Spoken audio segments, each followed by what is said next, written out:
Then after the corridor, then we'll create a corridor surface. This corridor surface enables us to quantify, to carry out our earthwork computations to our cut and fill volumes. And after that, we'll do our sample lines. And after the sample lines, we'll create a typical section, the section views of our road. And after that, then we'll do, and this one, we really want to handle the pipe network aspect of it. One more time, I'll repeat the step again. The first point, of course, is to import our points. After the points, we create our surface. After the surface, we create our alignment, or total alignment. Define the total alignment of our road.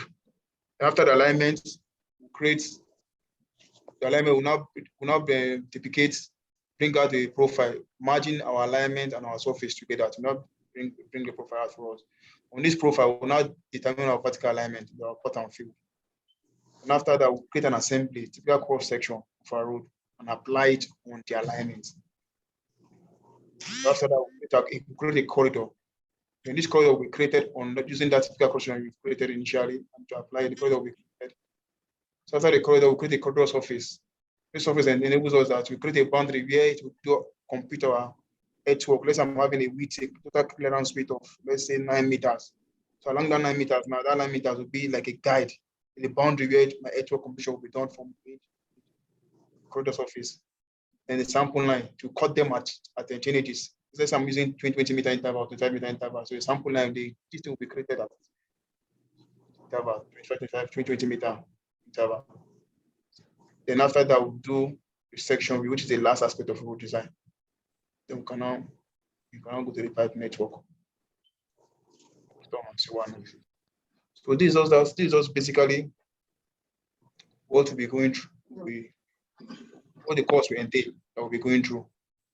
So basically, since he has taken most part of the introduction, we just go back again and let's just go back and just adopt based on the Federal Manual, the one that adopted design standards. They say based on the Federal Ministry of Works manual, they adopted the ASHTO method of So they recommended for any federal highway, for any federal road, the recommended design speed is normally 100 km per hour.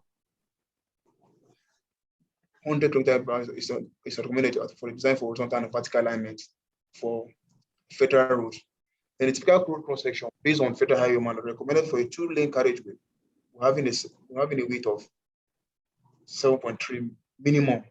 The minimum width of our road should be 7.3 meters, 3.65 left, 3.65 right. Each side of one national ring. Then we have a shoulder. The shoulder should be at least 2.75 meters. Then the cross slope should be 2.5%. Then the road cross slope should be 2.5%. The shoulder cross slope should be 5%, and the maximum support based on the right of way should be at least minimum 30 meters from the center line. Based on federal highway manual. And the horizontal and vertical alignments. The horizontal and vertical alignment design. The horizontal and vertical alignment shall be designed to be consistent with the choosing standard. For design speed of 100 km per hour, highway design manual recommend the following. For horizontal alignment, terrain and the location of the road generally contain the horizontal alignment from our survey data. So if you import the survey data and the terrain, the way the terrain is looking like, the terrain will determine how your horizontal alignment or alignment will go through.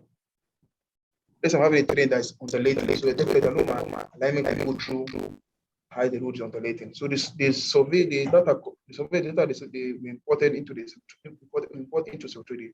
We guide us on how to bring out our alignment properly, horizontal alignment. In the vertical alignment, this has to do with just like I said, the terrain of rolling and climbing, cross and all. There is the gradient. It has to do with your cut and fill.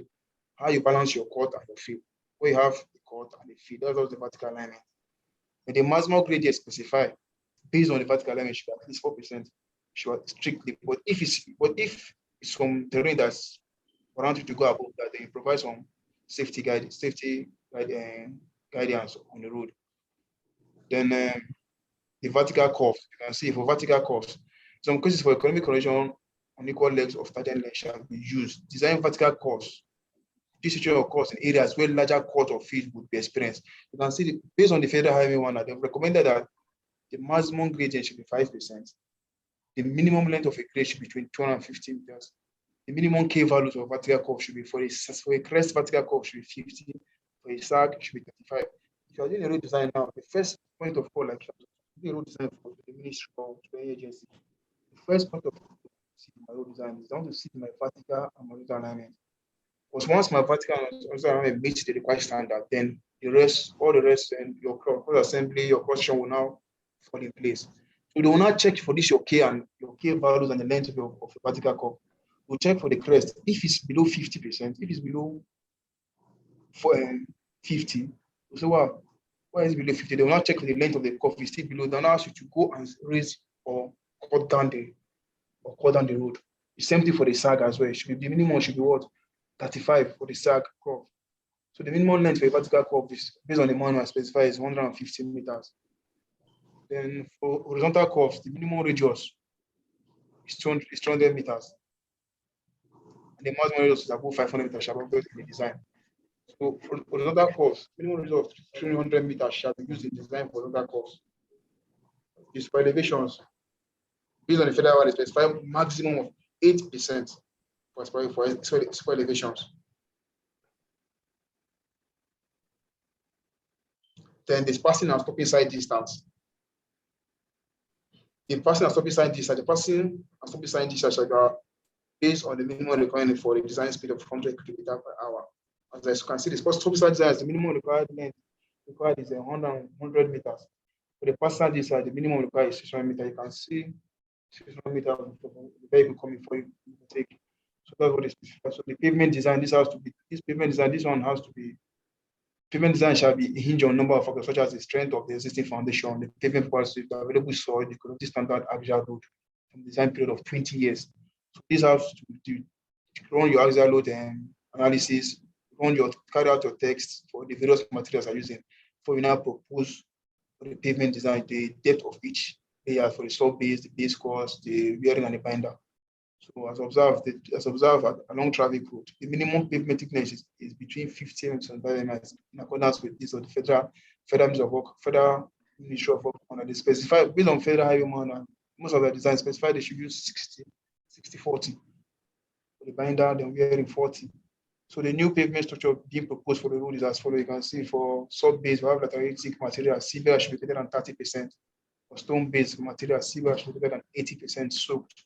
Then the surface 100 mm asphaltic concrete is the 60 and the 40 mm binder wearing and binder course. Then the cross section, the typical cross section of a proposed highway shall be included in the engineering drawing as discussed below, the roadway and the shoulder. Definitely, if you are doing a drawing, you have to show the typical cross section, the length, the left and the right, the shoulders, the drainage, having a veg, having or laid by different parameters. You have to show them on the typical cross section of the road. And the side slopes as well. And labours and bus stop. You have labours and bus stop space actually provided along the shoulders of the carriageway. I really bid for favourable location where vehicle can transit and goes and enter back and go back into the major carriageway. So the hydraulic design, this has to be carried out. If you have hydraulic design, unnecessary solids and light soil design for hydraulic structure shall be undertaken in this space. A separate hydrological and hydraulic report. Consideration such as nature of soil, floodplain, stream path, and road profile will also be reviewed before a final decision on sizing and configuration of the structure shall be taken. So definitely, if I'm proposing for a drainage now, I would have considered the profile, know the slope, check the natural hydrological of the area, the rainfall water, and all. Take that into consideration. Final come out with the proper sizing that will cater for the volume of water that will go and that will be taken out of the road to be discharged. So these are all the parameters. The right of way, right of way is the width time by a space required for a road pavement, shoulder, side ditch, and slope. However, I say the right of way lies as federal road. The minimum right of way which is taken with respect to the availability of the land. So the right of way at intention covers right of way just specified we create right of way in case for future expansion of the road. Like if I'm doing a road of 7.3 meters from the center line, I can offset 30 meters back of the user right of way and ensure that there are no bit of area within that 30 meters from the road. Because if peradventure for future occurrence, I'm expanding my road, so I can use the available space and expand the road. That's the essence of the right of way. So you must show it on your horizontal alignment when you're presenting your drawing. So that is just that for then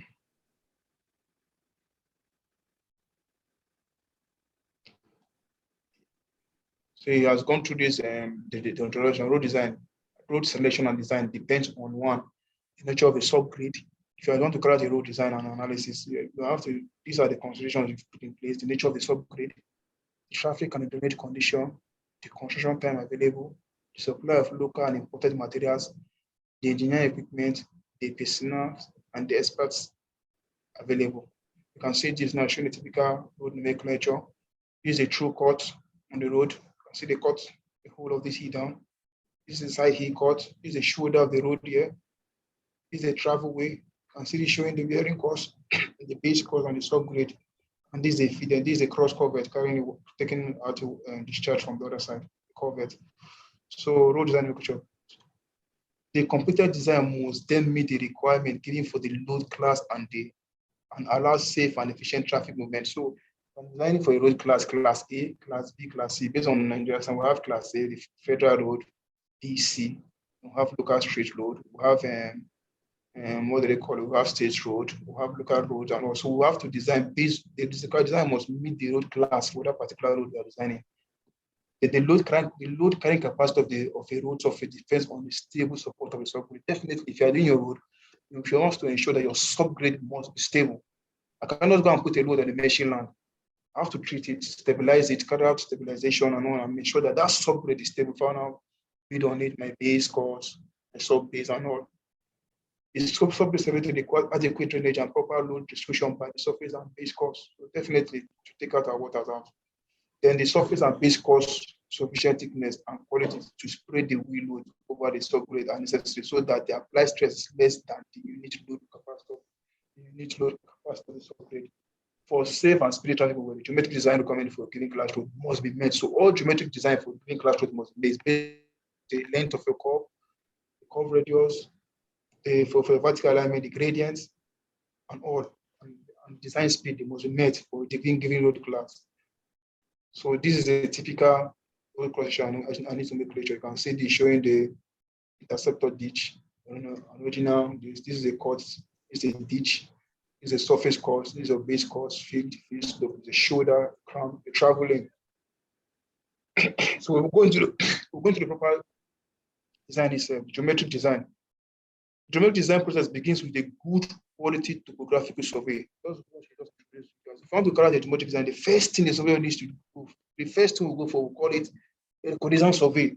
We'll go to the site, take a look at the site, take a look at the whole environment and say, wow, this will go for a collision survey. That collision survey enables us to entails to sites where we have covered locations, where we have these, where we have a proposed culvert, we have built up area. We'll now take a note like a book and try from the challenge one to the rest and do a reconnaissance survey of that particular area.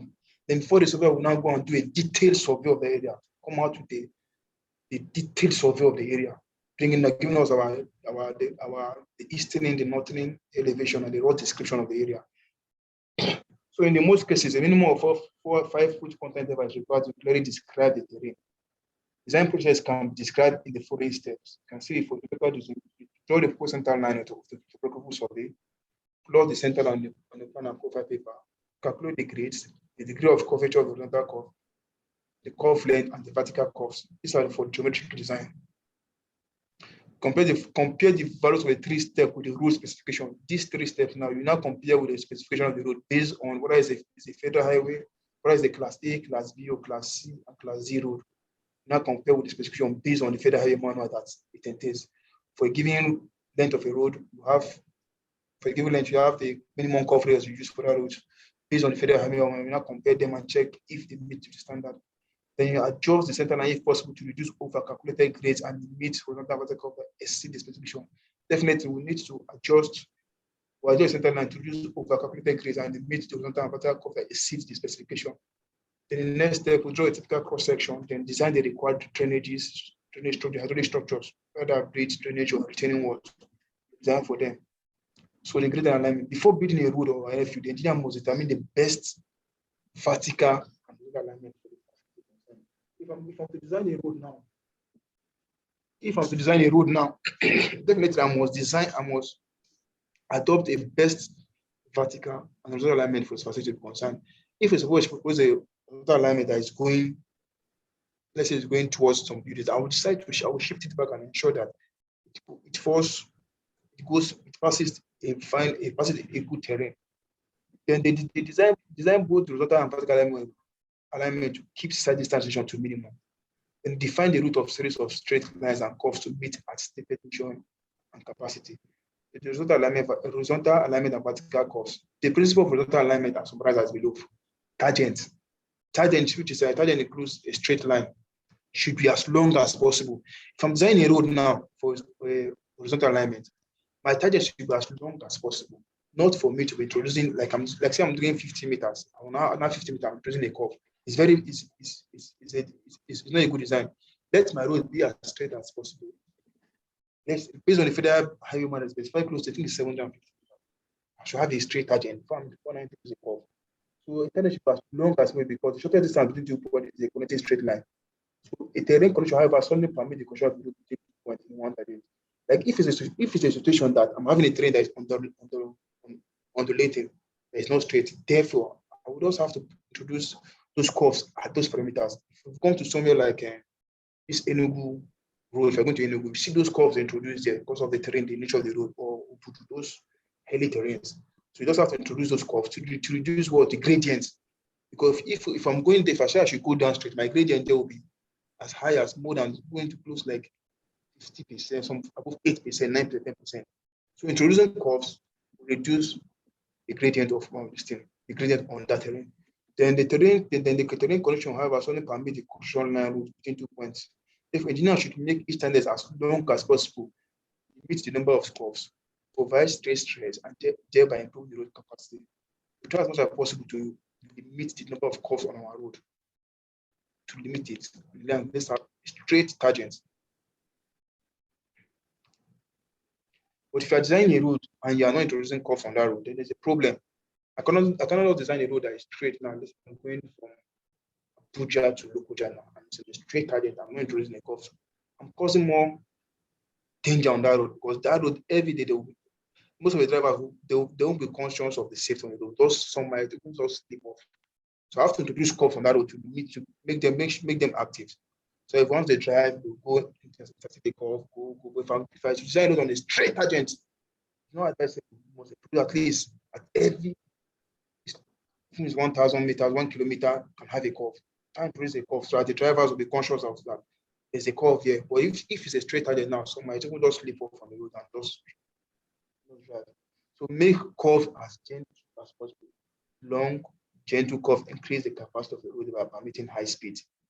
They also provide a safer path for travel vehicle. Making gentle curves will increase the curve length, thereby decrease the tangent length. However, the reduction in tangent length is minor compared to the benefit created by the number of curves. Tangent should intersect other roads and railways at right angles. So if I'm doing a tangent now, hitting another tangent, like an alignment A, hitting alignment B, should intersect that road at an angle of 90 degrees. Operating efficiency usually is improved when this intersection approach right angles. So elements of horizontal curve. You can see this one some of the elements of the point of curve, the point of tangent, the point of the PI, point of intersection, then the distance T, the tangent, PI, the radius of a curve R. The length of the curve is the distance from the PC to the PT. The angle of intersection and the external distance E, the chord length, the medial ordinate, and so this is a typical road going the two tangents meeting at a point. There's a curve that transits the point of curve that transits from here down to the side. So if I'm going like my vehicle will now come from here and transit on the curve gradually and hit the other tangent. So the IP intersection point, PC, the beginning of the curve, PT, end of circular curve, then T, tangent, then D, the deflection angle.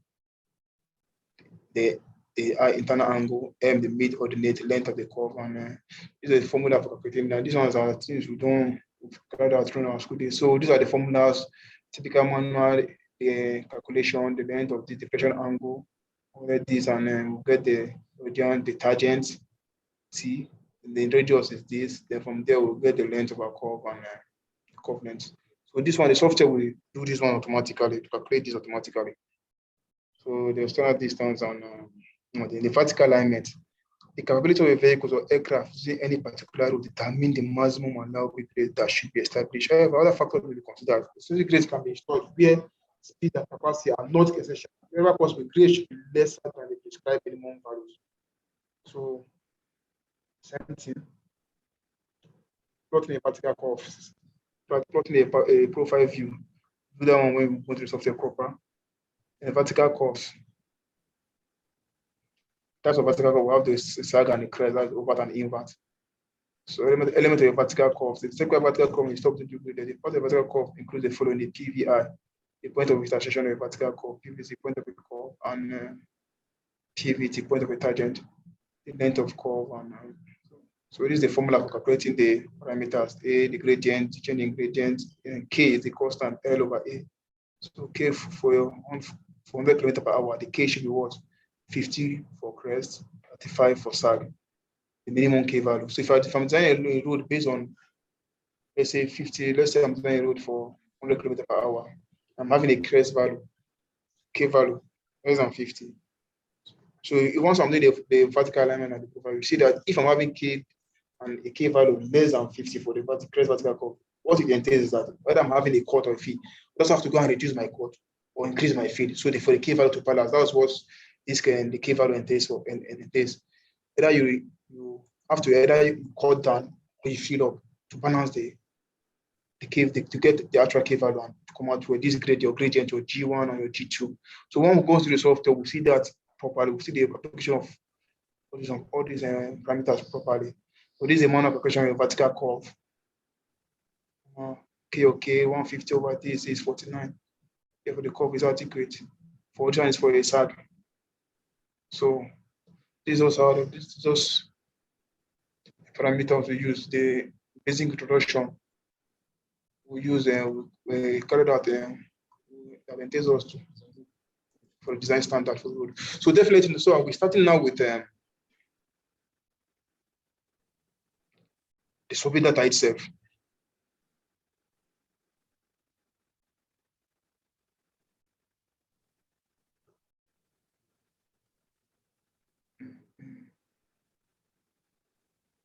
So basically, I'll be starting with survey data. Because just like what you said, within a short, we're not going for a longer kilometer, let's say we're doing for like 750 meters. 750 meters. So basically, this is I'm using JeffCon XOL. JeffCon XOL. JeffCon XOL. So can we open the JeffCon XOL? So this is something that I'll be using.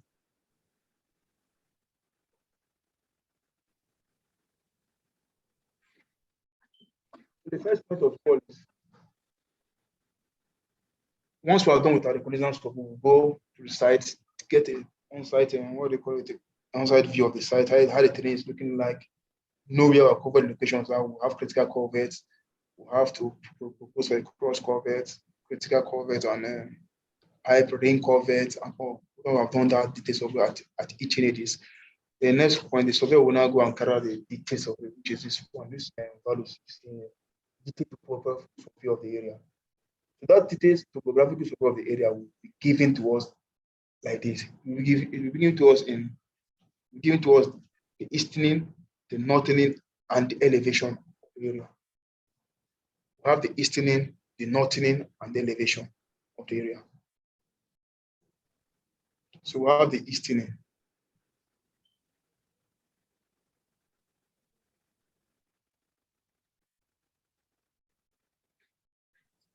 We have the easterning value.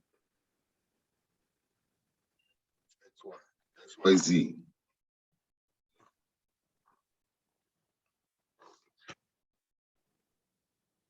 We have the easterning.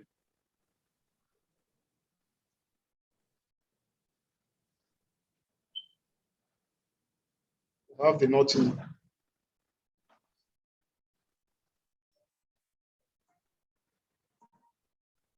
Then we have the elevation.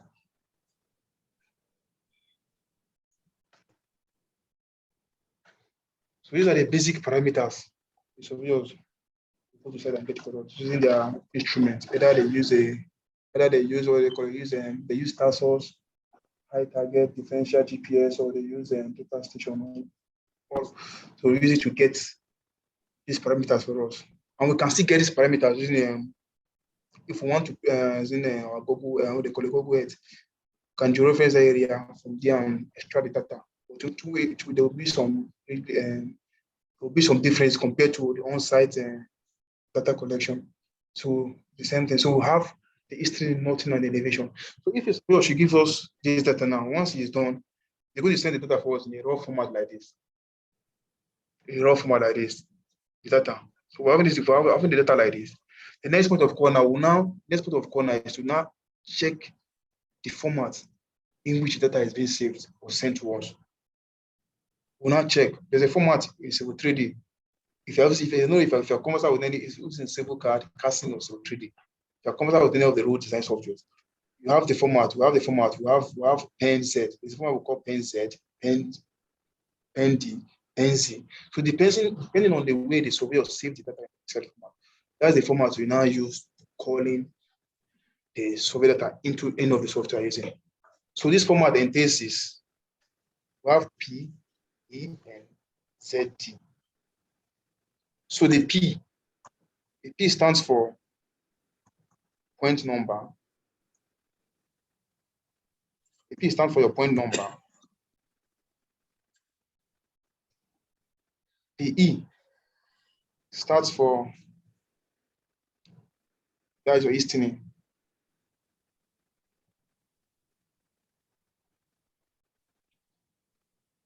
Then the N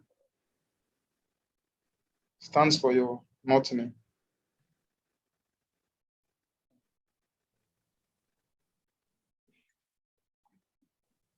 Then the Z stands for your elevation, your height, elevation. Then the D stands for your raw description,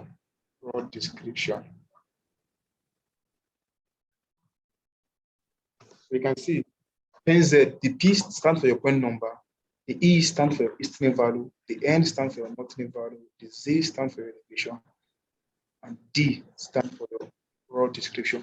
So it's where you might decide to give you the format, send the data to you in this format, or interchange them. You must have to interchange the noting comes first before the listening. And how do we know that? In all our survey data, the noting value, you can see here, the noting value is always higher than the listening value in all your survey data. So if for the surveyor makes the noting to come first for the listening, so that format now will now interchange. So once you go to the software, we now choose into the format that marries with the one that he sends you the data with. So we always note that the noting is always higher than the listening value in all your survey data. The noting value is always the highest, is always the higher value than the listening value. So the point of call that will be changed is either the listening or the noting. So we might decide to interchange them. So once you interchange them now, our format will now change to now be P and E Z D. So you can see that the noting now has now come first for the listening. So in any of the method you can use to put in your data. So we must give you a data like this. You give data P, E, N, Z without putting a raw description for you. So once we go into the software, we'll now select the format the format that matches with the one we're having on our Excel workbook, and match them together and import it into the software.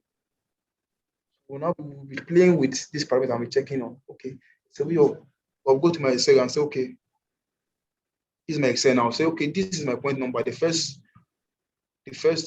column here is my what? The Excel is my point number. 1, 2, 3, 4, 5, 6. Those are the point number. Then another one, I will not check if this and this, I'll check the both of them. Which one is higher, which one is lower? If this now is lower, then this is my listening. Then I will now go, wow. Then the next one is higher, and then this is my nothing. Then the next point, I will now go to the last one, which is, these are my elevation, my height value, my height difference. Then this, I will now say, wow, okay, this one is put down here. What is this one now? And this is my raw description. What the raw description entails. If you're supposed to pick at change, let's say at change at point 1.000, it picks data at 3 meter interval. 1, 2, 3. Spread and pick 5 points for me.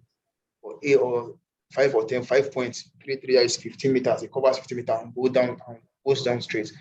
So at that point, he's speaking. Let's say I'm having at that point, I'm having a manhole there. So we indicated that MH is a manhole there. So when I'm doing my design, I'll be conscious that there's a manhole on that location at that point there. I will go with my indicated the direction of BD. There's a building there. EP, an electrical pole. Then CL is the center line of the road.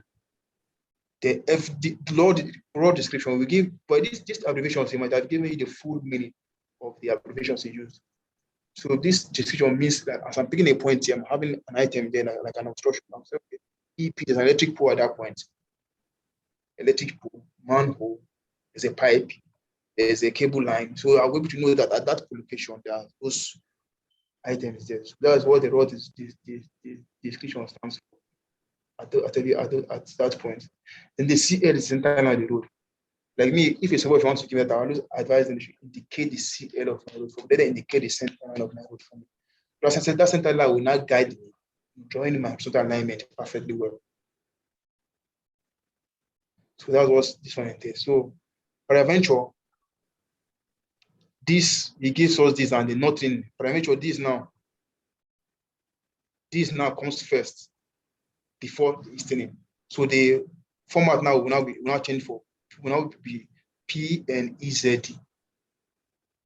Then if it's supposed to give you a data that have no road description, let's see like a video land that is just pure no description. So we give the format in PENZ. So you're having that point number, the history, nothing, and the elevation. So those are the formats. So let's say I'm working on this now. This is what just sends me this data now.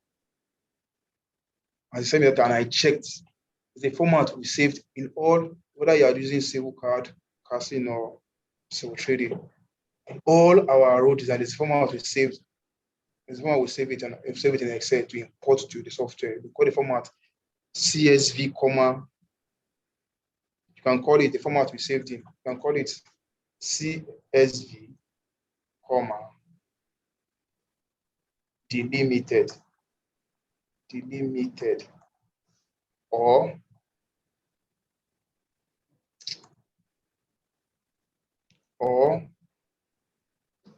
you can have text space, comma,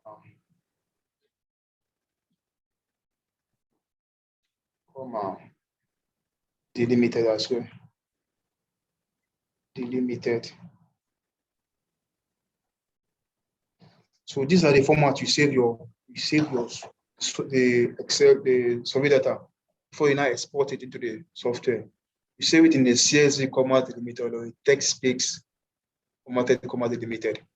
So once we go to an Excel workbook, most times most surveyors that know what they're doing, before they send to the data, they might have saved it in a CSV, comma, delimited. But if for a measure, you're supposed to send to the data that is fresh and has not done that, so the first thing we'll do now, let's say I'm working with this now. Let me say I'll say Control C. Let me say I'm working in a new Excel workbook. I'll copy this Control C, Control N, and I'll paste this Control V. So this is like a new Excel workbook now. So we'll send this to me now on an Excel workbook. It has not yet been saved. So then my next point now, I'll now check, okay, I'll now go to File, here now. Once I go to File, I'll go to Save As. So on this Save As, I will browse. Here I want this where I want to save this my document. I'll say, let me say I want to save it on my desktop. Then on this Save As type now, we will have this Save As type here. That's how now this is an Excel workbook format. So I will come down here now and choose. You can see we have CSV, comma, delimited. We have formatted text space, delimited. So we're working with these two. So working with CSV, comma, delimited. These are the two. These and these are the two methods. Any design software, if you're using civil card, We are using Casino 720. It accepts the format, the decided when workbook format into the software. So I will now select CSV command delimited. So I will now type and give it a name. This training the one.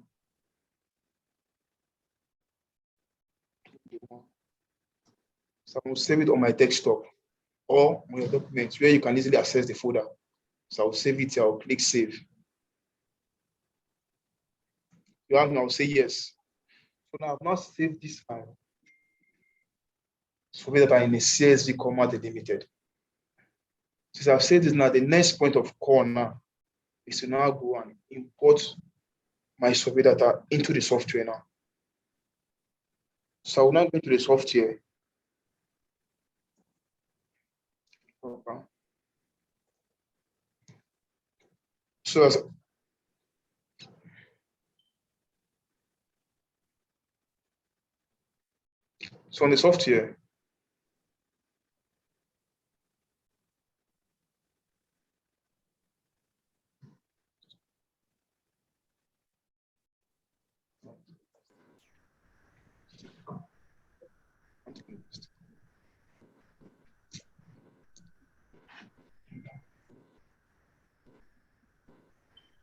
on the software, so on the software now. Okay.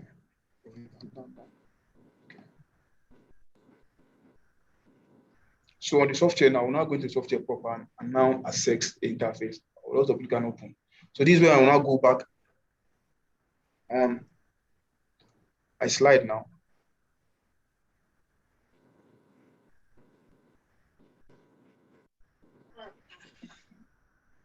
I will now go back and explain the interface of the software now, which I just open now. You can see the first thing, the first slide I'm having here is the interface. This is 2013. So I'm working with 2020 interface. So it's the same thing. So this area here now is what my work area. Normally, if you're using AutoCAD, I convert that to any Autodesk. So whether it's AutoCAD, AutoCAD, structure, all InfraWorks. So you can, this is the workspace area. Workspace area here.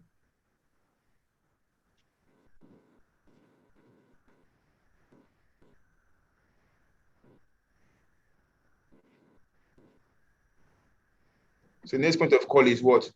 Detailed user of interface as follows. We have quick access toolbar. So this quick access toolbar now is the one you can see. You can see there is customized quick access toolbar on the tab here. So once I go to this side here now, the whole of this my tab here is like, if I click here, you can see customized quick access toolbar. On this quick access toolbar, what it entails is that if you see here now, watch, if you're launching Civil 3D for the first time, I'm having file here, edit, view, insert. These are the quick access toolbars here. The whole of this here like this. So if I launch Civil 3D for the first time, if you come to this side here now, it will be showing something like this. If you launch it for the first time, it will be showing you your home, insert, annotate, modify, analyze, view, manage, output, survey, rate, transparent, InfraWorks, collaborate, help, and all. So to ensure that those tools are displayed, if I should come to this my quick access toolbar drop down arrow I'm having here and say show menu bar to bring out my menu bar. So the menu bar will now be displayed here now. So I'm having file, edit, view, insert, general, survey, points, surface, lines and curves, loads, grading, alignment, profile, corridor, section, pipes, and all. So this is the essence of the quick access toolbar. So the next one now is our ribbons. The whole of our ribbons now.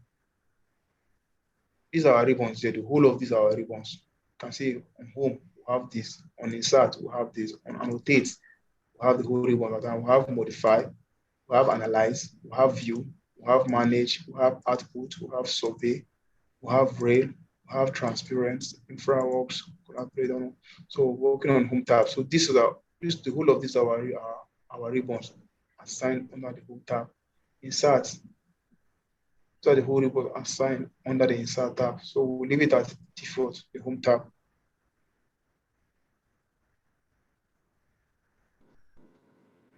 Then the workspace area. This is how I was just explaining initially, previously, that this is my workspace area now. If I'm having Civil 3D on my system and I intend not, I intended, and say I don't want to install AutoCAD, I can actually switch from Civil 3D to an AutoCAD interface. Now you can see I'm on Civil 3D interface. If I should come to this place now, this is my workspace, it's showing workspace here. If I click here now, then I go to drafting and annotation. So it will take me to an AutoCAD interface where I can do my drafting work and all. So if I haven't Civil 3D and you decided to install AutoCAD on your system, it's still okay. So if you're having the both of them, you can use the both of them and carry out the same task. So you're having drafting annotation here. So if I want to go back to my Civil 3D interface, I will click Civil 3D. It will take me back to Civil 3D interface here now. If I want to go back to AutoCAD interface, I'll click drafting and annotation. So I'll be going back to the AutoCAD interface. So all this, you can see we have what as a 3D modeling. How to do a 3D modeling? If I click now, it takes me to where I'm going to access all those 3D modeling tools for extrude all and use for 3D modeling. If I want to go to planning analysis, it takes me there to this one. If I'm done using my, what they call it, my CY line analysis and all, I will now use this for my planning analysis. So this is it. We're working on Civil 3D interface. So I can actually switch different workspace area, different workspace. So this is for 3D. I have draft application for AutoCAD. I have for 3D modeling. I'm doing 3D modeling. I have what they call a plan analysis for my. I'm done with my storm or analysis. Storm C1 pipe or analysis. I cannot bring it there and do my drafting there. So this is the interface for the workspace. Then we'll go. Then this is what we call two space window. So what these two space windows entails, I come to this side here now. You can see it here. This is my two space windows. What it entails is that, okay, if I'm working on something now, if I'm conversant with what do they call it? If I do structural design, there's what we call tree structure structural design. So I don't know if so anything you are doing there, you will be reflecting on the tree structure, showing that you're working on a particular element. You're working on a code beam, that doesn't take class, start through all. So it will be showing on that interface that you're working with this, and this at that point. So what these two spaces entails, if I'm working on, if like you can see now it's showing blank now. If I'm working on a point, if I've created a point now, on this point, you see they'll have a box sign attached here showing that I've imported something I'm working on. Point, I've filled the point on an item you're working. If I create a surface now to show that I'm working on a surface. If I create an alignment to show that I'm having multiple alignments. If I create a corridor to show that I've created a corridor, assembly, junction, survey, and all. So it will be indicating that I'm working on entities here on this. They will see a box sign created here for me, display here. So what these two spaces entails is that, you know that in AutoCAD, there's what we call layer properties. It comes out with that layer properties where we can actually switch and off a layer. If we don't want a particular layer to be displayed, we can go to that point and switch the layer and off the layer. Like in Civil 3D now, if I'm working on a point now, let's say I'm working on a point in Civil 3D now here now, and I don't want that point to be displayed, I can now come to this point now, expand the box and attach there, and go to that layer and switch them on and off. Like say I'm working on a point now, I'm doing a road design now. I have what do they call it? I import my center line. I import the whole point, whole data first. Then I import the data for the center line alone. I import data for the manhole locations. I import data for my, what do they call it, for my sewer line locations. I import data for my electric post location. So I can actually go to that point and switch them on and off, switch off, switch on, switch off, switch on, and ensure the one I'm working on is active. We'll do that practically when we go into So that's what two space entails. So if you're working on anything here now, you're working on anything, to be displayed here, they're working on something. But create a surface now to be showing that the surface has been created already. If I import a point, it shows that the point has been created. Meanwhile, for surface, like point, you can have different, you can import, how they call it, different points. On surface, in the only road design you are doing, or any pipe, you only have one surface. Why do you have one surface? Because it's the area the surveyor covered is the entire area that is supposed to be built. Let's say I'm working on an estate road now. I will have one surface for that estate, but I will have different alignments. I will have different alignments, but I will have one surface of the built up area. We'll have different alignment within the alignment, one alignment, different alignment road network within the surface. But we'll have one surface for all the road inside the alignment. It's likewise the same thing for points. I can have different points. For surface, I only have one surface in any road design you're doing or pipe network or all. You only have one surface for them. We can have different alignments. Alignment 1, alignment 2, alignment 3, alignment 4, 1 or 2 or 3. We have one surface because they're all embedded in that surface. So the survey you're covered using the TBMs, the extreme location, the TBM, temporary benchmark. The software will now be built around the TBMs he established for that particular project. So the next point of call is your two space window. So this is that for two space window. These are that for the two. So the next point of corner now, since we saved our points, our point in an Excel workbook, we save the point in the save the command method. The next point of corner is to now import our point into the software. So that our point will be displayed. We now import our point into the software. You can see based on this slide, there's a point AutoCAD 3D object that can be displayed in a drawing and manipulated graphically. Point appearance is controlled using what? Points. It's controlled using point labels and point styles. So you can control your point appearance using your point label or your point styles. So we'll go into that once we're put the points. So to create points, we click on Home tab, create ground data panel, point menu, and point creation to just like a guide on how we call out our point and support our point.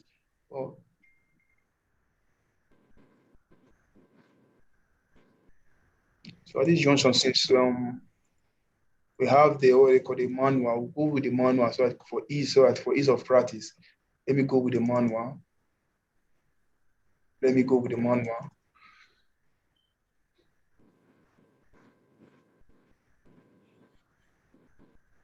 will go with the manual for ease of practice. So you can see now from the manual.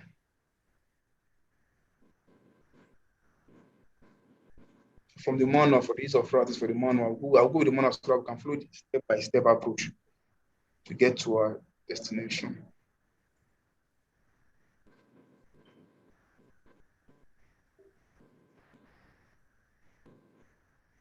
So you can see import and export points from the whole ribbon tab, home ribbon.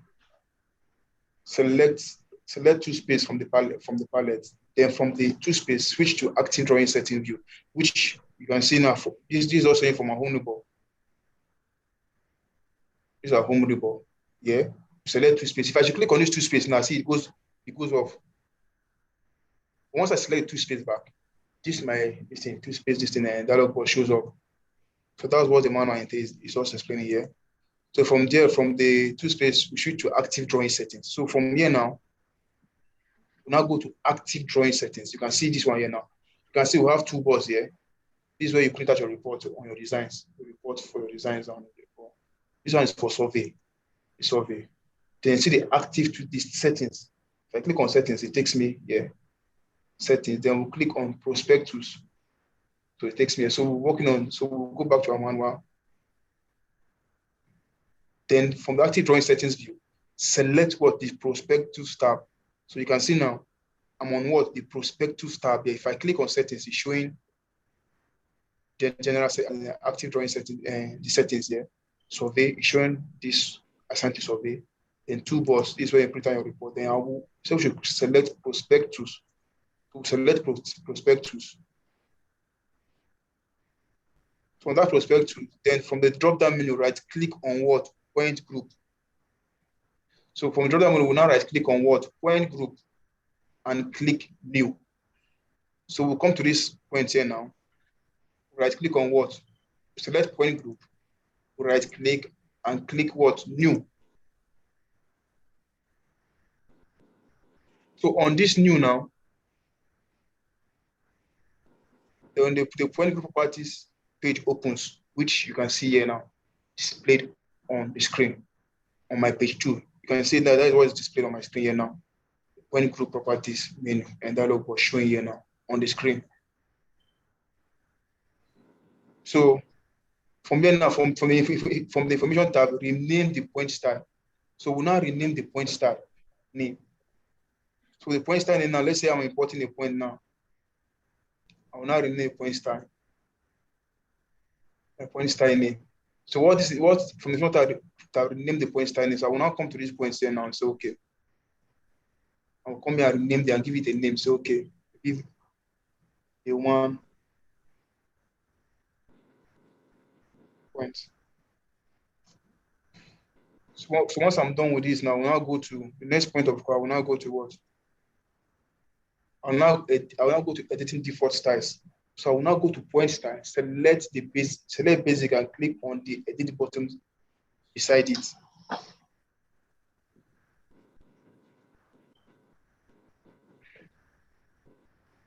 So I'll go to point style. I'll select basic. This you can see basic here. Then I'll click on the edit button beside it. So I'll come to this side here now. I'll go to this point style, showing basic automatically. So I will now come at this point now. The edit button beside it here now. I'll click on it. So to now take me to this point where I will have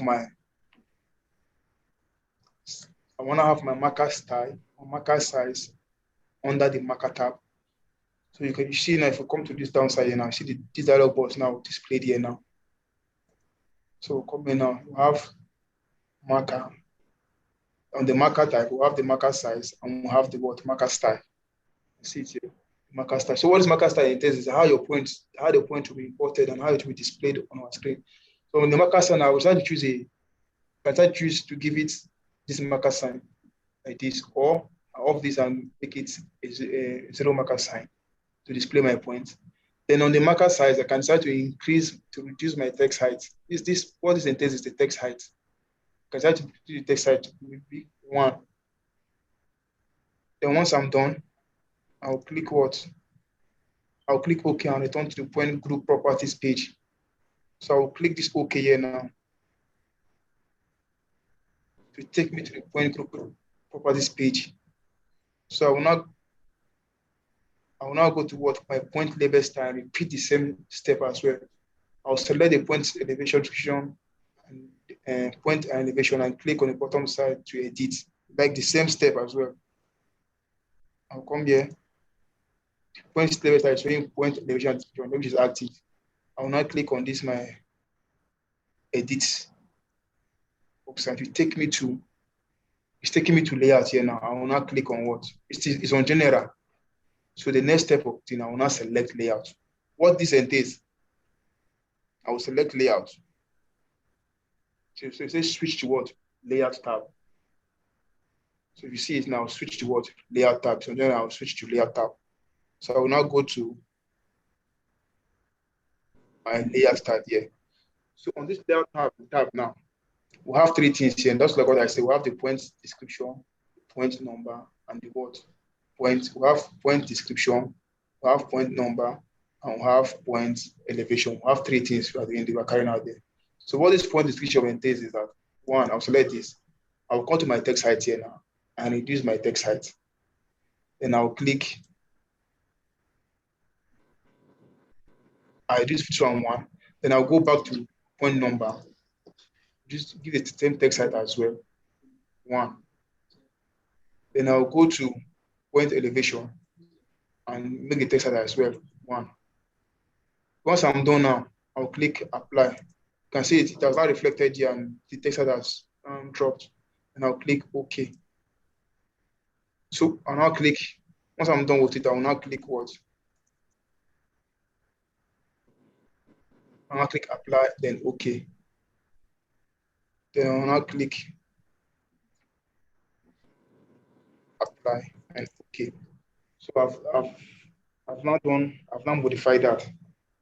I've now worked on the way I want if I'm importing my point, the way to carry out the text height, the marker style, and all to be displayed on what the settings I just did now. I just carried out. So I will now go to import my point. I'll go to point on the label bar. Then I'll click select and import point. Then I'll select the import point and I'll select the file. So these steps are just like this. This is my label bar here now. It's not showing here already. So what will I do now? Come. This will trade. I will now, just like I said, I will now say, I'll click on this my arrow here now, this drop down arrow here. I will say show menu bar. So the show menu bar, you can see that it has not been displayed here. Okay. Before it was showing like the, I'll say hide menu bar. It was like this initially. So to show menu bar, I'll say show menu bar.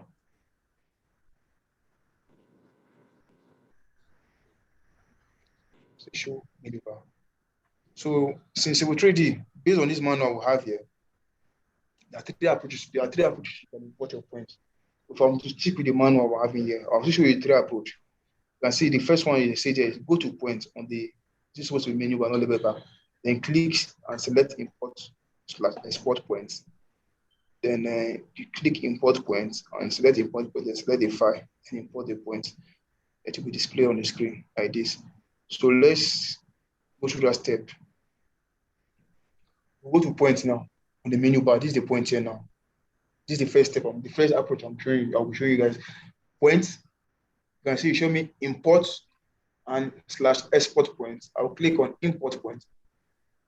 So on the import point, I will now select. I'll click on this plus sign here to add files. So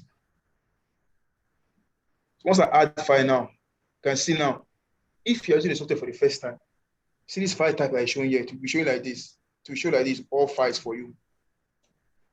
If you go to import files, so if you're using the software for the first time, to be showing all files type. So what we just do, we just come to this file type and change it to what? CSV. So to now pick out the CSV files that are located on the desktop or on where you stored, where you save the document to other document or desktop. Like mine, I saved mine on my desktop, so you can see it showing here, showing the one showing here now. CSV is a CSV file. So it's showing here. So I'll select the file now and click what? Open. When I click open, that no point file format found. Why? And intentionally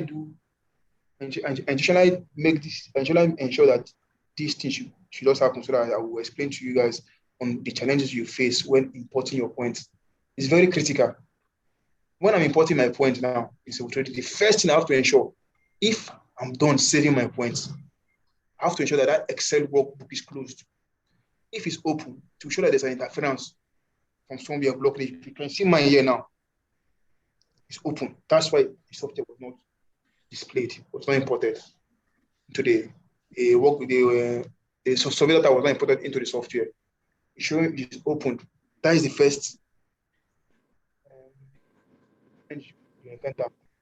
The other one again you encounter is if peradventure now, this is the data now, and the surveyor was etc. If it's those surveyors that are doing things manual, let me say, okay, your patient with that, they will go and be typing the data from that total session or the artificial GPS and be writing the data on the book on the booklet before they now go and type it on an Excel for that.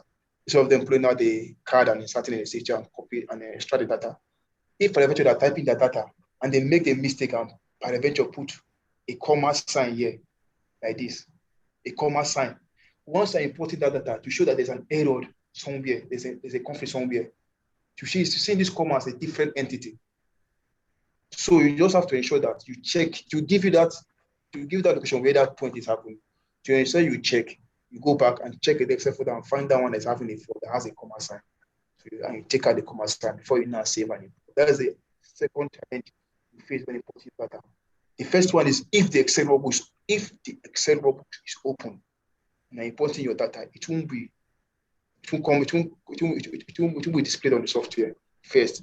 The second one is if by peradventure the software is to put like a dot sign here now and you put a comma instead of a dot, that data won't be imported into the software. Then the last one is if peradventure now, let's say I'm having this let's say software gives you data now. Control N.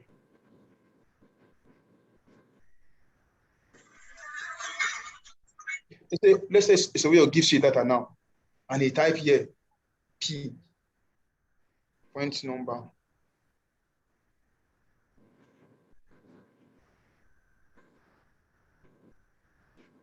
They type here Eastern. Type here Nottingham.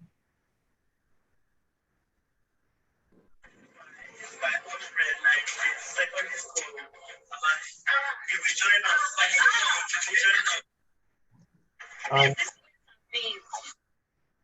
you type here, say elevation now, or elevation. Elevation. And he typed here, broad description, RD. If for eventually it's a way should put a header for you, and he gives you a data like this.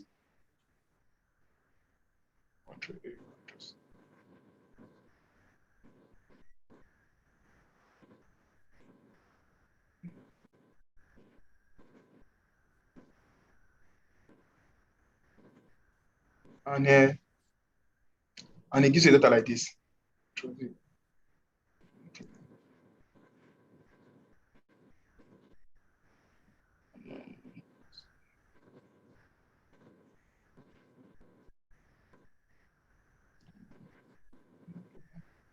He gives like if for eventually he inputs the header and he gives you data having the header showing that this is your point number, this is your listening, this is your nothing, this is your elevation. If you try importing data,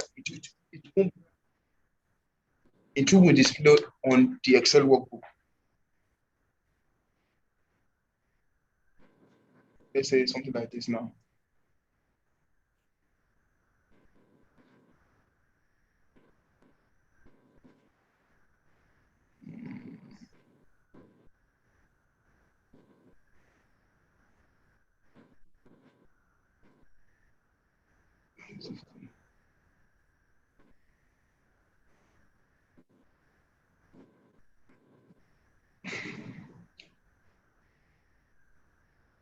Let's say it gives you, and there's data, you have to ensure that this header is like you cut it off or you delete it.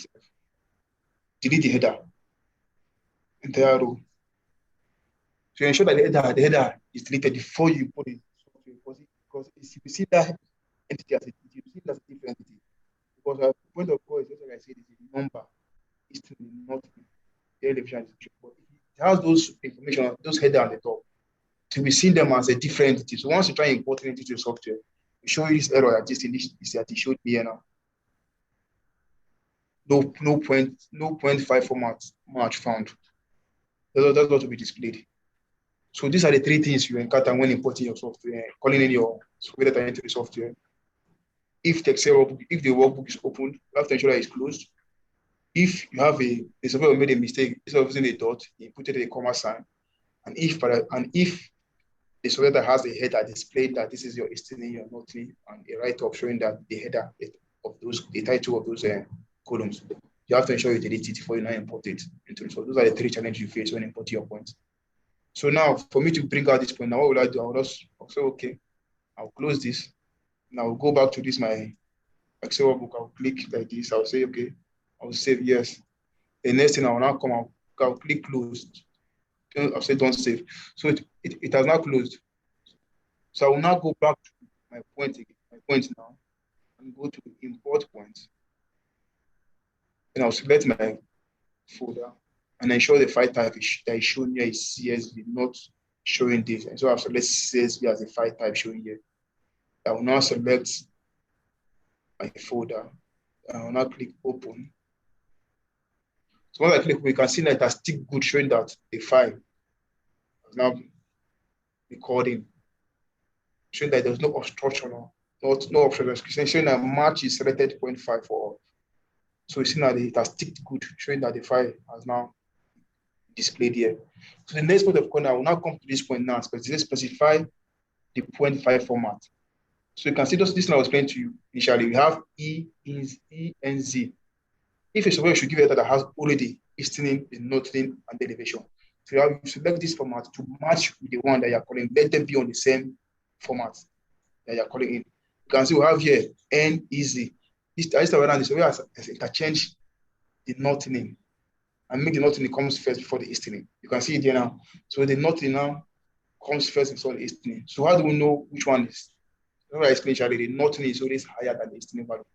So the noting now comes first. So you have to check and ensure which of them comes first. For sure that the listening is a lower value, noting is the higher value. So I will now come down. You can see we have PENC. You have the point number. If it's having a non-point number, elevation, noting, and what?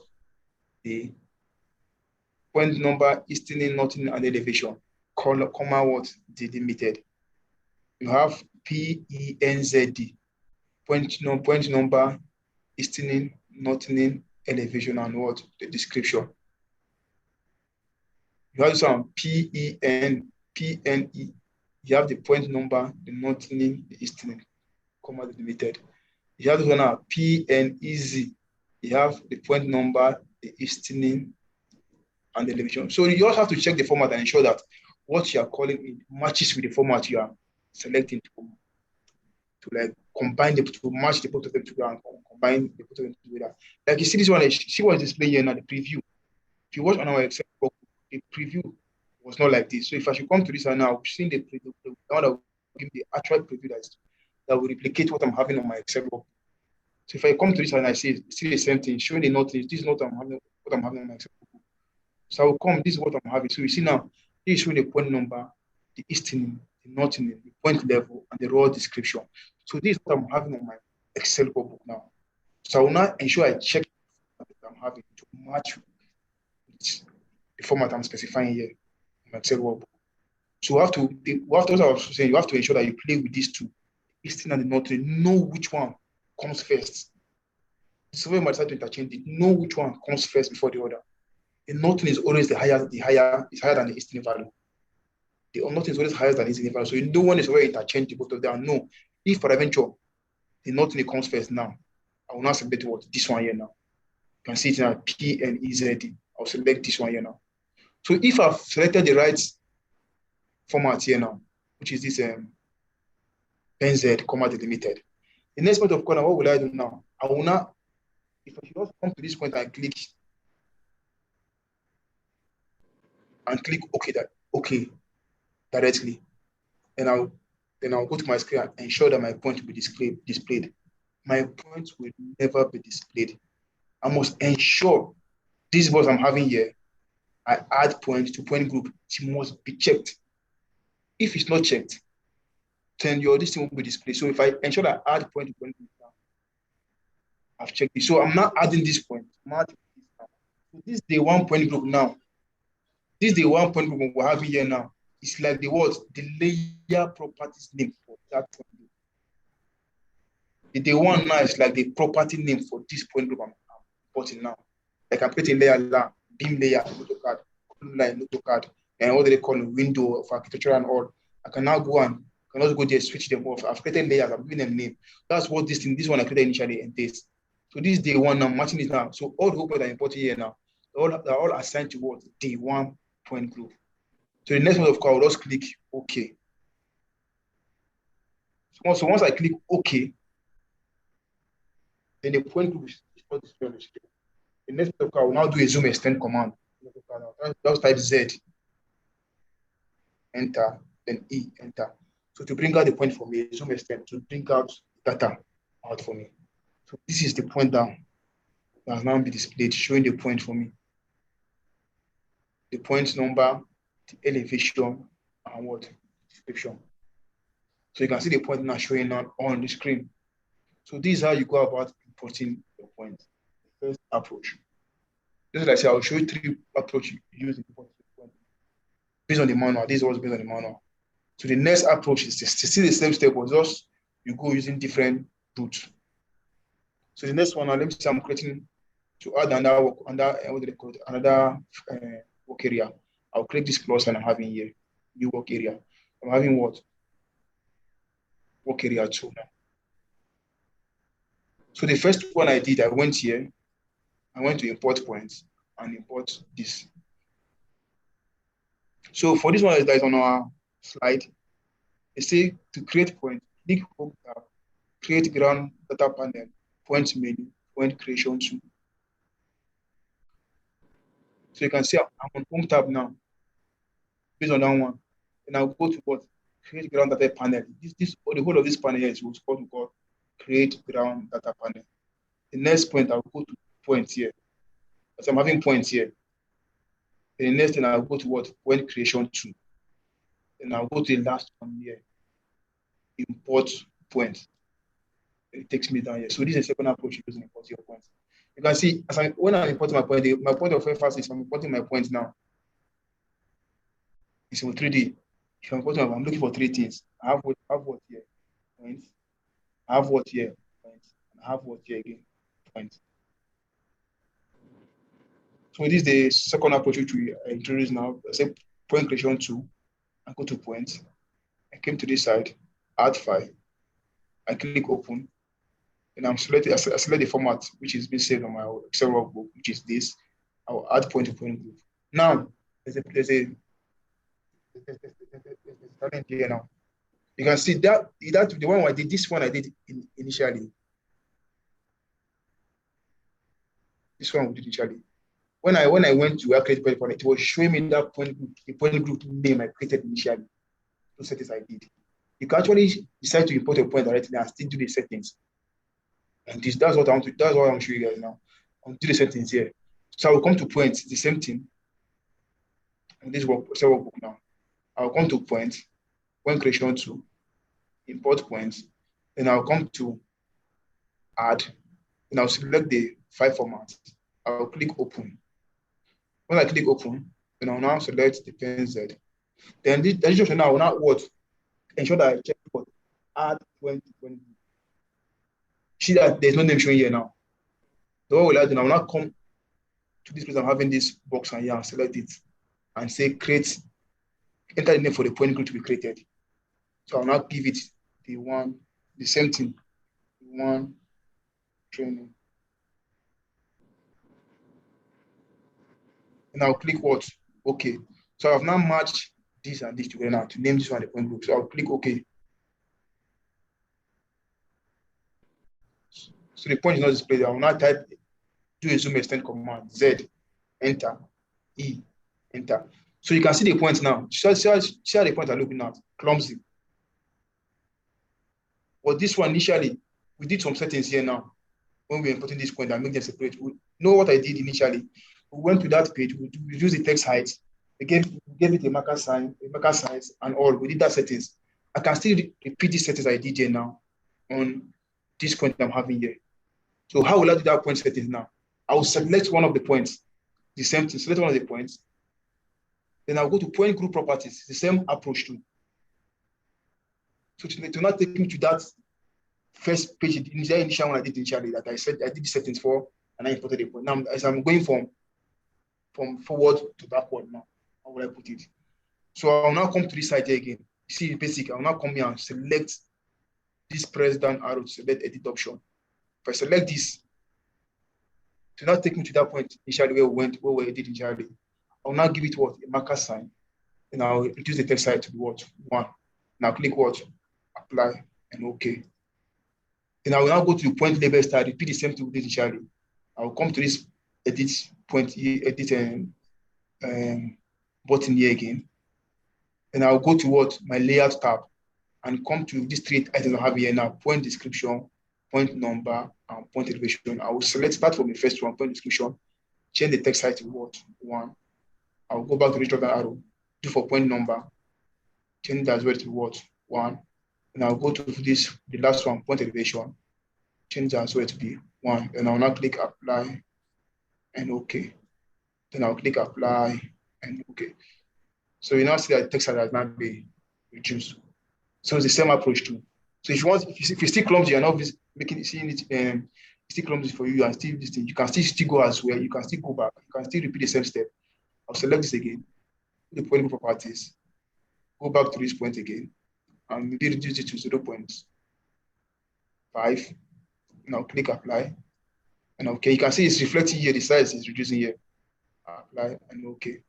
Then I'll still go back to the point label style. The same thing, I reduce the text size as well. Okay, this I'll say 0.5.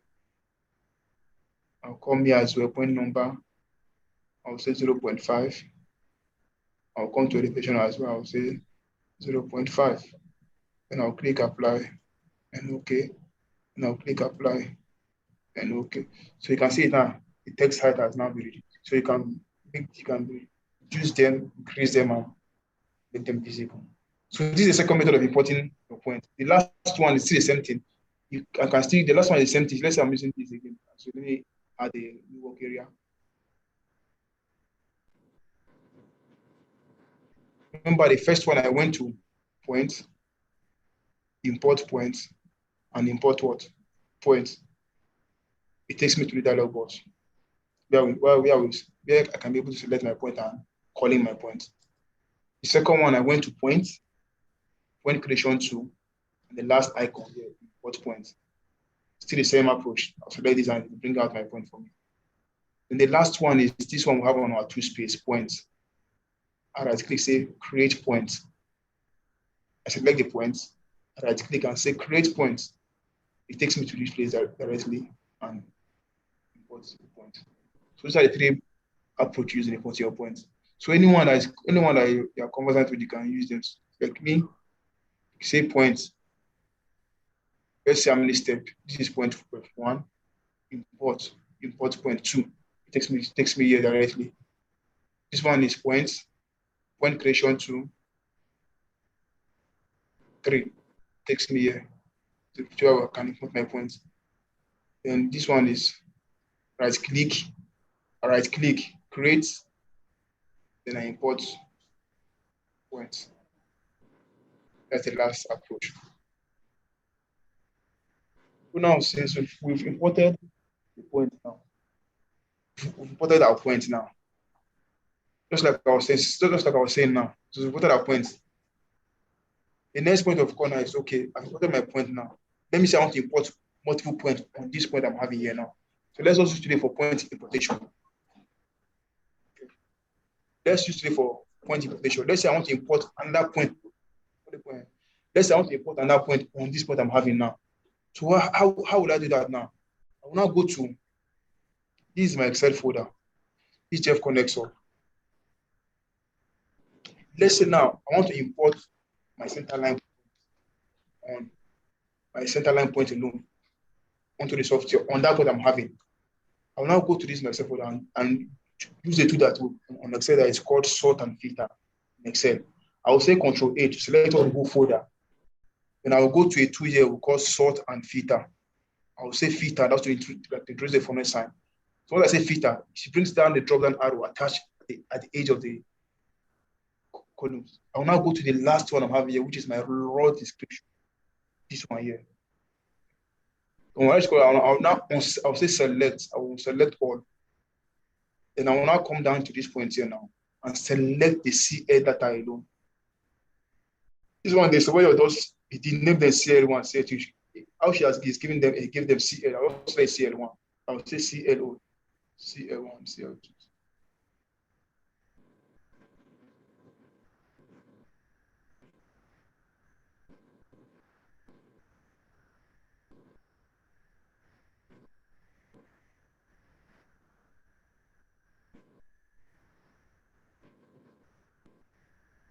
I'll select the whole CL.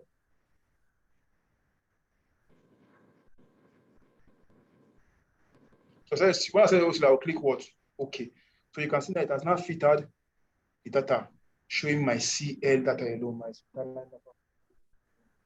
How will I get the next point of corner? I will ensure that this my CL is copied to a new Excel workbook, not to save it on this Excel workbook. If I save it on this workbook this one I'm having here now, the whole data is still here. They are just hidden.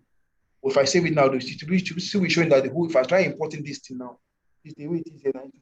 People call out whole data. I will now do Control C, a copy command, and a Control N for a new sheet, and Control V.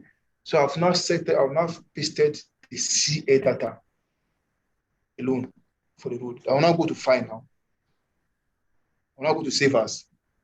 I will now browse and save on my desktop. And change Save As type should be on CSV command deleted. Then I'll name the road training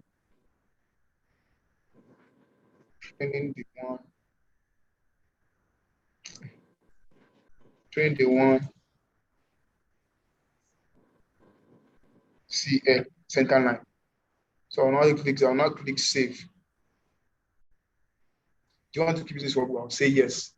So the next one of course, just like I said, I will ensure that this particular one I'm importing is closed. It's closed, you get. I will now close this. So don't save. So I will now go to this my civil 3D now. On this my point I imported. I'll now repeat the same step. I'll now go to point now. I'll now say import points. I'll now select the file I'm importing. I'm importing what? The center line now.